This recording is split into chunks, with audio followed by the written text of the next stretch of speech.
Discover the magic and plan your Christmas visit at graftonquarter.ie. Football on Off the Ball. Brought to you by BoyleSports. Now with same-day withdrawals to your Visa debit card. And you are welcome back. It's obviously a Thursday night, so John Giles is joining us on the line. John, how are you keeping? Okay, Johnny. We've a lot to talk about, John, but I suppose, first of all, just general reflections with the madness that happened in Camp Nou the other night. Somehow the 4 English teams qualify for the last 16 of the Champions League, something that looked extremely unlikely not that long ago. Sorry, Johnny. Yeah, something that looked extremely unlikely not long ago. Oh, yeah. Well, Liverpool did well. Most people watched the match. And Alisson really did his stuff at the end, Johnny. You know, Liverpool deserved to win it. But that was a big save. I mean, I think if they lose a goal there, then they're out of the competition. So it shows you what a good goalkeeper can do for you, which Liverpool haven't had for a couple of seasons. But really well. And Spurs is a bit of a miracle, Johnny. You know, haven't had such a bad start. I must say now they did get a lucky break in that Barcelona were already through before they played the match. So they played a very, very young team. But, Spurs took advantage of it and good luck to them. What did you make of Liverpool? Liverpool were good. Napoli are not a bad side. They're not a walkover by any means. They were always in the game. But I thought Liverpool were good. Salah again coming into goal-scoring form, took his goal really well. They missed a couple of chances early on. So they deserved to win it, Johnny. I mean, the good thing was for them was not to lose a goal when they did go in front. But I thought they well deserved to win the match. You have to give them serious credit, and Alisson as well, because their actual home record defensively has become utterly outstanding, and he obviously has to be a major part of that. He made that save at the end, and just his general play on when he's on the ball as well. Yeah. Well, it's mostly he's very, very good distributor of the ball, but mostly his goal stopping. Johnny, you know, it's the first time they've had a goalkeeper, you know, since they got him into the team. They were losing goals right, left and centre. I mean, if you go back to the Champions League final last year, they could well have won the Champions League if it hadn't been for the goalkeeper. And before him as well, that's the first real goalkeeper they've had. So it makes a big difference because you've got players like him who save you points and save you goals. Whereas in the past, the goalkeepers given goals away. So it's a double whammy when that happens. So, they've got a good goalkeeper now, a good solid defence. They have lost very, very few goals this year, whereas in the previous years they've been winning 3-0, they finish up drawing 3-3. So, it's very difficult to do it without a good goalkeeper. But they're certainly going in the right way now. Yeah, I was actually I was having a bit of banter with my mates about did Salah mean it or not. I don't think he did, but what did you make of the actual goal? Was it intentional? With Salah? Yeah. It's difficult to know, Johnny, because I think it went through the goalkeeper's legs. I think the goalkeeper was poor there. I think he was expecting to pull the ball back and he went straight for the goal. So there was an element of luck about it, all right. But getting into the position that he did do with beating the players or the player on the way in, there was nothing lucky about that. He's deadly, as we know. And all goalkeepers need a bit of good luck now and again. I mean, I've seen him this season where he's had a bit of bad luck, made a good effort, and the goalkeeper makes a good save or somebody gets a touch on it. So, getting through the way he did, he's very, very dangerous. He's back on form again now. So I think it probably was a little bit lucky, Johnny, but he deserved it. You say he's on form, though. What about Manny and in particular Firmino, who really didn't look like he doesn't look like he's firing on all cylinders maybe this season? Firmino? I don't think he is. Funny now, my own theory on it, Johnny, is that if you look at Salah has moved actually into the centre of the pitch, whereas when he started first, he was playing on the right wing, or certainly on the right-hand side of Firmino. And I think with him going into the middle of the field, actually, Firmino doesn't know where to go. That was his best position, playing down the middle with Sané at one side and Salah on the other side, and he was doing his stuff as a front runner. Salah's in that position now, so there's nowhere for him to go. I mean, if he pushes out to the right, that's not his best position. I think it's good for Salah, who will score more goals from that position. But for the team, I think Salah should be out on the right hand side and Firmino down the middle. And it was strange being at the game because, you know, I went to the game. I'd never been at Anfield for a European night before, and I really wanted to do it. And the atmosphere was basically everything that you were hoping it would be. But when Van Dijk made that challenge in the first half, the place was absolutely apoplectic because it was a straightforward, he got the ball. And then, and with modern technology, some lad behind me shows me the still. What did you make of the challenge? From Van Dijk in the first half. Van Dijk, he's a top player, Johnny, as we know. And, you know, you need a bit of luck now and again. You mean for the penalty incident? No, that challenge that he got the yellow card for, that, you know, he went through on the player. Yeah, I thought that was a bit harsh, that particular incident. He finished up making contact with the player all right, but I don't think he intended to. I think it was the force he went in, or the pace he went in on the tackle, ended up like that. I don't think he intended to do it. That'd be my take on it, Johnny. Now, whether I'm right or wrong, I don't know. The same night then, obviously, as you mentioned, they got a bit lucky playing a kind of a second-string Barcelona. But from the position Spurs were in after 3 games, how did they manage this? Well, they got off to a very, very bad start. I think they slipped up in Milan. They were a goal in front with a few minutes to go and lost it. But they looked like they were out of it. But certainly, you know, they obviously made a comeback to do what they did. But I think getting Barcelona the way they did, Johnny, was a big, big break. You know, Barcelona were already through, and you saw the team they played. Now, you know, they had to go and do it, Spurs, which they did, and they did it well in the end. But it was a lucky break to get Barcelona at that particular stage. You know, I think if they had the Barcelona full team, obviously they might have done it, but it would have been much more difficult for them. So that was a big break for Spurs, there's no doubt about that. I suppose we should probably touch on, I'm probably a bit sick of talking about Manchester United, but it did seem to be a bit more of the same against Valencia, wasn't it? Yeah, I was switching over a bit from the Manchester City match to United, so I didn't see all of it, Johnny, but what I did see wasn't good. You know, like the way it worked out, I mean, Juventus lost, and I think Mourinho thought, well, there's no way they're going to finish top of the group because there's no way Juventus will lose. Actually, if they'd won the match, they finished top of the group themselves. So I think they went into it with a pretty negative approach. I think he rested a lot of players. He played Pogba, and Pogba was no better in this particular match than he has been in the other recent times for Manchester United. So overall, it's not a good time for Mourinho. Let's put it that way, Johnny. It just seems so bizarre that, you know, a manager of his stature then can quite clearly, in a veiled way albeit, have another dig at Pogba after the game, a player who's clearly nowhere near his best as well for much of the season. And I guess you're just wondering, where is this going to end up? Well, the way it's gone at the moment, I think Mourinho will go because, as you know, he humiliated Pogba last season, took him off against Spurs, gave him a telling off, left him out, and then he goes to the World Cup and is considered to have a very, very successful World Cup. So he humiliated Pogba. So I think when that happens, it's very hard to get a good relationship back again, Johnny. So I think it's a battle between Pogba and himself as to who goes. And I think at the moment, you got who's the chairman again? Woodward. Sorry, Woodward. Yeah. I think it's 2-1 against Mourinho. I think he's fallen out with Woodward again because he's criticised him about not getting players in. He's criticised Pogba. So I think those two would be together against Mourinho. If I was putting money on it now, I would put money on Mourinho to go.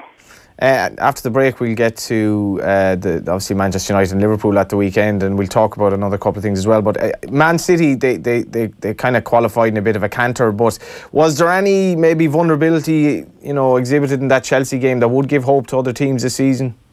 Well, yeah, there's always a hope when they're beaten, Johnny. Actually, they came back well last night. You know, they lost. They were at County down early on, and Sané did the stuff for them. And you know, it wasn't easy. You know, Hoffenheim went a bad side, but they did it. They got back on track again. But obviously, any team can be beaten at any time, and Chelsea deserved to beat them last weekend. So if any teams are looking at it, they've got to play as well as Chelsea did last weekend. There's not many teams can do that.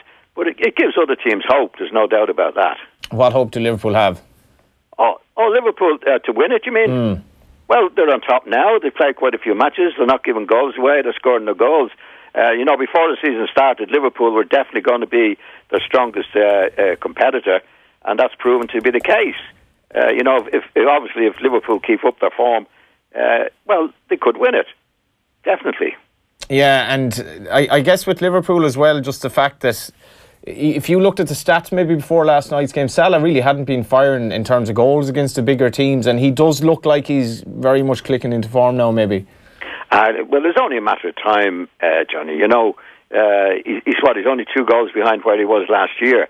And I think what happens when you have a season like he had last year, people are expecting that to happen all the time. And that's not the way it works. He's coming back into form now, and I don't see any reason why he can't score goals against the top teams like he did last season anyway. Would you be worried about Liverpool just that if maybe Van Dijk or Alisson, I suppose, if they got injured, where might they be? Do they have the squad depth maybe of Man City? Well, he's got a bigger squad than he has last season, Johnny. And obviously all teams would be frightened of losing their best players. That it's a look at the draw. Like City probably have a bigger squad in numbers, certainly. So they might be better equipped. But look at the injuries that they have at the moment. De Bruyne is out. We don't know when he's going to be coming back. Aguero is out. So you have to have the squad. But I think they bought a few players in the summer, Liverpool. Actually, De Bruyne you touched on there. Is it arguable that his absence for Man City might be the actual, obviously he's missed so much this season, might be just what Liverpool need and might actually be the difference, because obviously on his game he's possibly the best player in the league. Well, he's the best midfield player in the league at what he does, De Bruyne. There's no doubt about that. And him being out of the Manchester City team certainly is a blow to them. By the way, are you a Liverpool supporter, Johnny? Yeah, You're talking like... You never met me before, yeah. I used to be mad into Liverpool, then I became kind of more of a League of Ireland fan. But my brother got me into Liverpool because of all the Irish players that were playing for Liverpool, I suppose, in the... Oh, that's right. Yeah, at that time. Just Ronnie before... and Houghton and it was funny, is we'll hear a bit of maybe later on about Keith Andrews, and we'll talk about Graham Souness if he was a pundit. But before Graham Souness took over, Michael, my brother, would have followed Liverpool because of all those kind of Irish players. But it was amazing, John, at the game on Tuesday night was the Irishness of the club and the amount of Irish people you meet over there and how friendly they are towards us. Yeah, well, it's funny enough, Johnny. Like I go to Leeds now and again, or certainly when I'm in Ireland, the amount of people that still go to Leeds is astonishing. People obviously they're of an older generation, but sometimes their sons with them. It's amazing when you're attached to a club like, as you say, Liverpool had a little bit of a down spell compared to what they had years ago. But you'll find those people are loyal to them all the time. And you obviously met a lot of Irish people when you were there during the week, did you? Absolutely, and I mean we went for a pint afterwards. 2 people had come from Inverness, a fella and his friend, and she was I think they'd gotten the train at 7:30 that morning, and then we met a guy from Bermuda who'd moved over, and it was just the mix of cultures. And Liverpool, you got to say, like a night like that, it's a special place. Liverpool. Well, when I played, the best matches I ever was involved in was Liverpool at Liverpool. Under the lights, particularly. There's a special atmosphere about them, there's no doubt. On that note, we'll go to the ads. We've plenty to discuss with John after. Football on Off the Ball. Brought to you by BoyleSports. Now with same-day withdrawals to your Visa debit card. 'Twas the night before Christmas, and all through the house, new appliances had been installed with a click of a mouse. A fridge, freezer, a dishwasher, new oven and hob, a 50-inch TV and speakers, just the job. You see, at Appliances Delivered, we always endeavour to make each festive season the best one ever. And with deliveries up to Christmas, you can count on us to get Christmas sorted without any fuss. AppliancesDelivered.ie. Christmas delivered. Mattresses-delivered.ie. Nationwide delivery within 48 hours for free. That's mattresses-delivered.ie. Lowest prices guaranteed. Don't forget the hyphen. T's and C's apply. Give the gift of luxury this Christmas with a voucher for the Brehon Killarney. Overlooking the National Park and home to the renowned Angsana Spa, the Brehon is an award-winning hotel located in one of the most beautiful places on earth. Exceptional service in exceptional surroundings. Purchase your Christmas gift voucher today at thebrehon.com. Football Index is reinventing football betting. You can buy and sell the world's top players. Their value may go up and down, but it's not over with the final whistle like a regular bet. Football Index, reinventing football betting. Start building your portfolio today at footballindex.co.uk or download the app now. New customers only, minimum deposit and conditions apply. Gamble responsibly. The all-new Dacia Duster is more rugged, robust and even better looking. And from €149 per month, it's got the perfect figure too. It's the sort of car you'd swipe right on. The sort of car you'd do the dirt with. And by that I mean take it for a drive. Off-road. Light your fire for the all-new Dacia Duster. Visit your local Dacia dealer today. Finance is made under a hire purchase agreement. Terms and conditions apply. Deposit required subject to lending criteria. See dacia.ie. The journey home. The journey home and the obstacles in the way. Late trains, missed buses, or the tailback at exit 14. But there's something so reassuring about the journey home. Every night, dozens of people choose not to take that journey. Instead, after work, they join the Simon community on the streets, helping those who have no home to begin their journey home. This Christmas, help them by donating at simon.ie.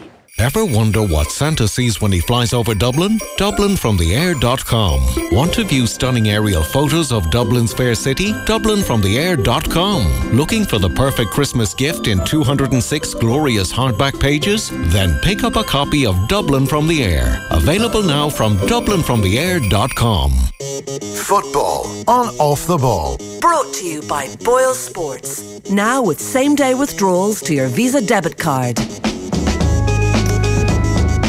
And you're welcome back. We've just gotten the result in from Vienna. Rangers, unfortunate really, they went down to 1-0 defeat to Rap Vienna. Looks like they are heading out. So a disappointing result for Steven Gerrard's side. And after what looked to be a very spirited performance actually. But we're back with John Giles here, looking ahead to the weekend. And I was actually looking at the betting earlier, John. The odds available for Liverpool at the weekend against Man United, I think they're 4-7. In my lifetime, obviously, I have a betting slant, but I've never remembered Liverpool being as short in the betting to beat Man United, and probably it's justifiable at the moment. Oh, definitely. I'd say they'd be red-hot favourites, to be quite honest, Johnny. It's at Liverpool as well, isn't it? Yeah. They have to be hot favourites, because I'd say at the moment, Mourinho doesn't know what his best team is. You know, he's made so many changes. Who is he going to play? Whereas Liverpool are very, very settled. No, Liverpool, I'd say, would be red-hot favourites this particular match. What can Mourinho do here on the back of, he said last night that he brought on players he didn't want to bring on because he was obviously giving others a chance in that dysfunctional midfield of his. What can he do to stop Liverpool? Because he's been well able to do in the past. Well, I think in the past he's been better equipped. I think this is the worst team, Liverpool, the worst Manchester United team that Liverpool played for a long time. I think they're in bits at the moment, Johnny. And to be quite honest, what he's going to do or who he's going to play, I wouldn't have a clue at the moment. For example, is he going to play Pogba? Is he not going to play Pogba? He hasn't played the same team for the last 6 matches. You don't know what's going to come from Manchester United. I don't think he knows himself what's going to come. So Liverpool are very settled. They know exactly what they're doing.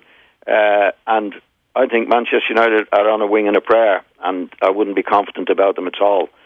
I mean, it's hard to, when you say, what's he going to do? To be honest, I don't know, because... Well, he doesn't know. He doesn't know. I mean, what you find with teams that are successful, like the Liverpool team, you could name the Liverpool team. If everybody been fit, you could name the Liverpool team. Maybe one or at most one that you wouldn't name. So they're well settled in what they're doing. Whereas Manchester United are not. Like the other night, he made 3 or 4 changes from the team the last weekend and from the team before that. So they're all over the place. So you just don't know what to expect from them. And that's not the way a team that's really in contention for any trophies is organised, Johnny. You know, you have to have them organised. Who's your best players? Who's your best team? And the odd change now and again, as Liverpool have done. Manchester United haven't done that. They've made changes week in and week out, and it still hasn't worked for them.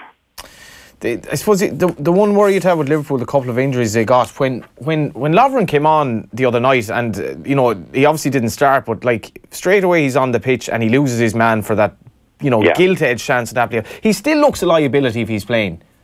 Well, he is, but you know, you have to. Like, you've had a bad injury. The other lad got injured, didn't he, a couple of weeks ago? The centre back. Matic, yeah.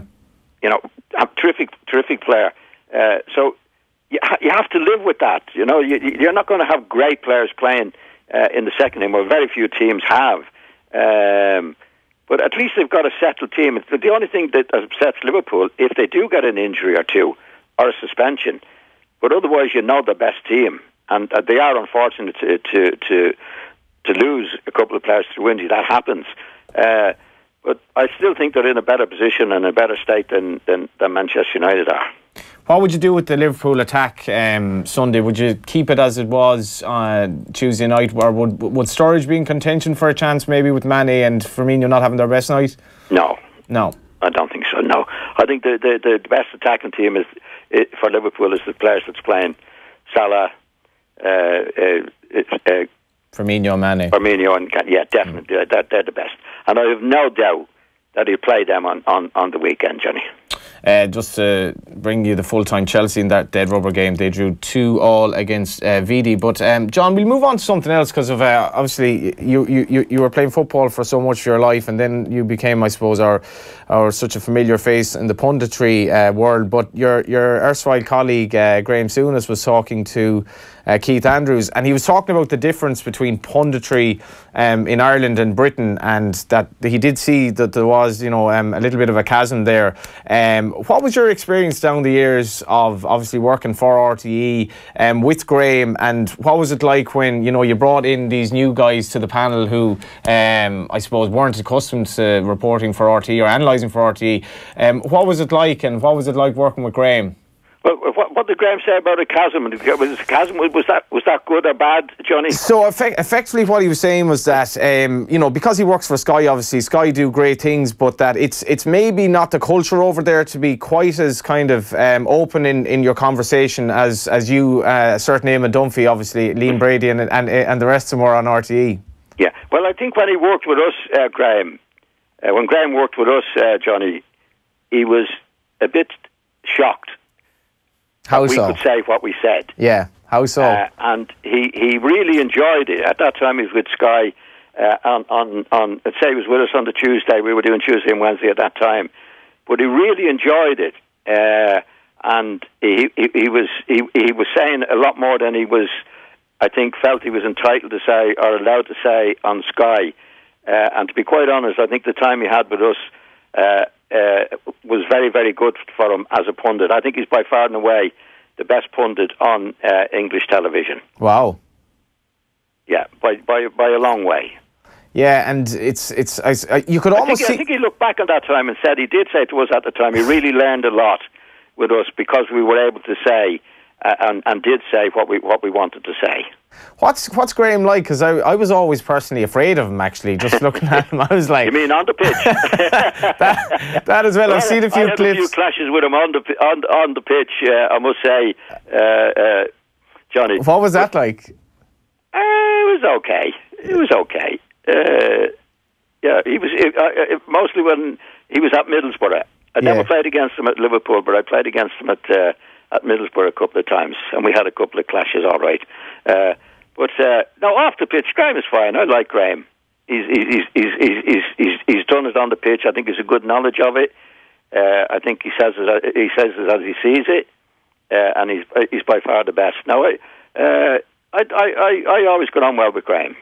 Why did it fail at Liverpool? Because as we alluded earlier on, that's when I got into Liverpool. I don't really remember it before that, but I remember Souness quite distinctly, and I just remember the whole thing falling apart so quickly. At Liverpool? Yeah. You mean when he was manager? Yeah. Or when Souness took over, and obviously he got rid of a lot of the familiar. Yeah. Well, it's very difficult. You know, it's very difficult to keep it going. I think I've never really spoken to him about it that much, but I think he felt somebody said he made too many changes, and then I remember reading Graham saying he didn't make enough changes. So it's very difficult to take over at a club like Liverpool. They made it look easy because they had so many players, people who took over as manager and continued the success over a great number of years. And Graham wasn't as successful as the other managers. But I think his take on it was, I didn't make the changes quickly enough. Although he was accused, I think, at the time of making too many changes. And just before you go, what pundits actually do you think we can, I suppose, look forward to hearing a lot more about? What pundits in the Irish punditry have impressed you, the new up and coming ones? Well, I'm not that familiar with them, Johnny, to be honest. Now, I'm being a bit diplomatic here, you know. We don't want that, John. Well, I'm not on television now. No, I don't. No, seriously, I live in England, as you know. I'm in Birmingham, so I see very, very little of the panel, the RTE panel now. But I wouldn't say anything controversial anyway, Johnny, to be honest. Well, you weren't like that when you were actually a pundit, thankfully, and it's great to hear from you, John, and we'll hear from you again next Thursday. Thanks a million. Okay, thanks, Johnny. Good luck. Up in the next hour we have Philly McMahon, another guy who certainly doesn't hold back in life on the pitch or when it comes to interviews. He spoke to Keith Andrews about work he's doing in Mountjoy. Very inspiring stuff. Also for League of Ireland fans, he actually speaks about a little bit of a vision for the League of Ireland, and indeed he'll talk about his time at Shamrock Rovers and on winning for his late father. That's all coming up in the next hour. Join that conversation. Text us on 53106. Texts cost 30 cents. There's just 12 more sleeps till Santa, but don't panic.